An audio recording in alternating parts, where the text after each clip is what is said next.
Hey everyone, Tim Schofield here, and I am very excited because today we are going to get a chance to check out the brand new 5G network that's being rolled out by Verizon, and I don't even have to leave my hometown for this event because we're going to be wandering around the city of Chicago where there's nodes already set up projecting that 5G signal. I do have to give a shout out to Verizon for giving me access to this, along with Samsung as well, because we will be using the Samsung Galaxy S10 5G variant to do all of our testing. We're going to do some real world testing, some downloads, and of course speed tests as well, so you can really see how fast these 5G networks are going to be. Now I want you to keep in mind this is very early stages of 5G. It will take time for them to really get a full rollout going. I know even over the past few months Verizon has made a lot of advancements in their 5G network. Now with that being said, I specifically remember back when 4G was rolling out, everyone was like, I don't really need it, 3G is fine, and look at us now. Once all these carriers have 4G, everyone needs 4G now, and I think that's exactly what's gonna happen with 5G. Once it rolls out, gets more widespread,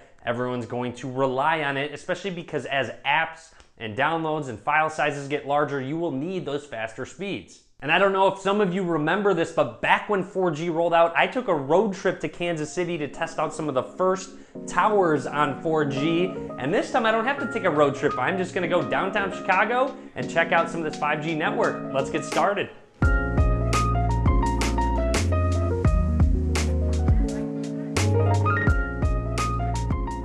Verizon has actually chosen two cities to start their 5G rollout, being Chicago and Minneapolis. Now we are going to start our journey meeting at the Verizon store, collect our things, grab our devices, and get ready to go. And now we are going to go out and actually find some of the nodes. We're gonna go to different spots around the city. Now, if you look up, the nodes are actually on light poles, which other cell networks are already on. Now, if you don't know what a node is, it's essentially what transmits that 5G or 4G signal to your phone. Now, you'll see at the top of the light pole is actually Verizon's 4G LTE node, and the second one down is actually that 5G node. So you'll see, not very big, a lot smaller than I thought they were going to be. And believe it or not, there is a node right outside the Sears Tower. And to begin this video, I want to give you a real world test. Just right off the bat, we're going to take a look at downloading Asphalt 8, which is actually about 1.7 gigabytes. So you'll see it warns you downloading over mobile network, but watch this. Look at how fast it's downloading 1.7 gigs. Crazy fast, especially in comparison to how long it would actually take on 4G. And with these larger games, it actually takes longer to install them than it does to download the games, because they are large file sizes and the phone needs to install the game, but the download just goes so quick, it actually is faster than the install. Now, how is that download so fast? Let's go ahead and do a speed test so you can really see the speed you can actually get. Now, this is one of the higher end speed tests that I did, just to make a note, and you'll see it is just cruising past 500 megabits a second into a gigabit a second. So you'll see wirelessly, I am getting over a gigabit a second data speed, which is crazy, and of course very applicable when downloading larger files or maybe streaming high quality videos. Also want to make note that these upload speeds are actually on 4G towers. They don't have the 5G upload speeds set up just yet. Now, I did go ahead and walk away from one of the towers to get a little further away, have some objects in between me and the tower, and you will see I get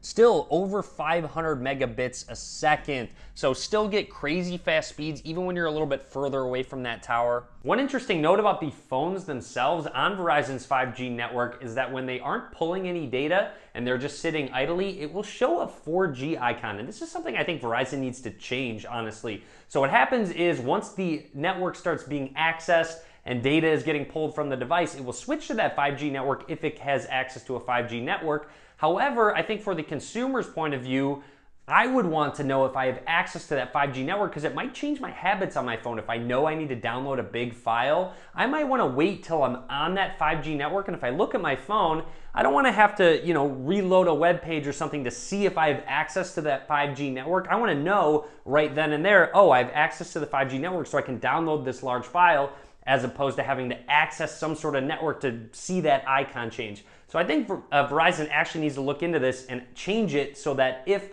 the phone has access to a 5G network, it should always show a 5G icon.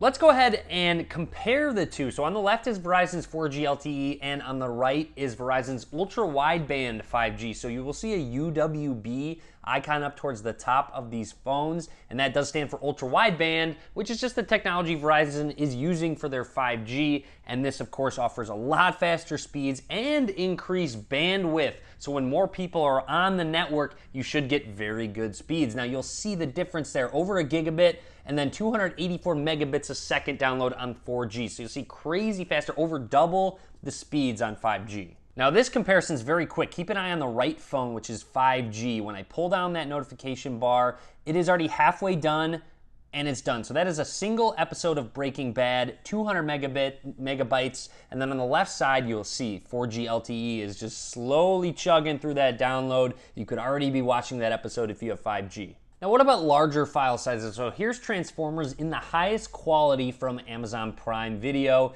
and just take a look at how fast this is going. Again, keep in mind this is about a 2-hour-long video downloading on that 5G from Verizon, and you'll just see that percentage just go up at a very consistent pace, and of course, again, much faster than it would download on 4G. But keep in mind, no one's on these 5G networks yet, so there will be probably a little bit slower speeds, not by much though, because like I mentioned, that bandwidth is increased, so you really don't have to worry about crazy slowdowns. They actually already have 5G at the Twin Stadium in Minneapolis, so you will also still get fast speeds even when you're in a crowded area, maybe a concert or, again, a sporting event.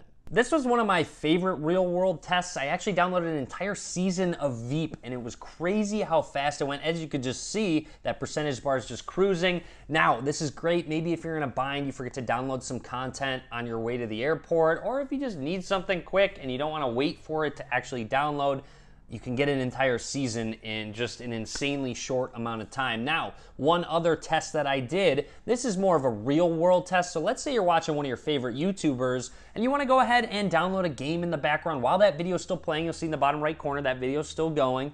Just check out how fast it still goes. So again, watching a high quality video and downloading a very large game. I believe PUBG Mobile is 1.8 gigabytes. So you'll see a very large file size. And again, installing the game is going to take longer than it is downloading now on Verizon's 5G network. And as I mentioned, this is very early stages of the 5G network rollout, and Verizon will have some hurdles to overcome, such as 5G signal not going through objects as well as 4G signals do. So at the moment, with the nodes around the various cell sites in Chicago, there's no inside 5G connectivity. You have to be outside to connect to any of these nodes. And again, there's not very many. It's very limited, but like I said, that cell signal has struggles to go through buildings, go through glass even, depending on the type of glass being used. So that is definitely a hurdle that needs to be overcame. And with that being said, 2019, probably not the year to buy a 5G smartphone. Anyways, that is it for now on the upcoming 5G network. I really hope you enjoyed the video. If you did, be sure to click that thumbs up button, subscribe as well. I will be keeping you guys updated on how the 5G network continues to expand and evolve. Of course, being in Chicago is a big help because I will have clear access to these networks. Anyways, that's all from me. I hope you enjoyed the video, and as always, thanks for watching.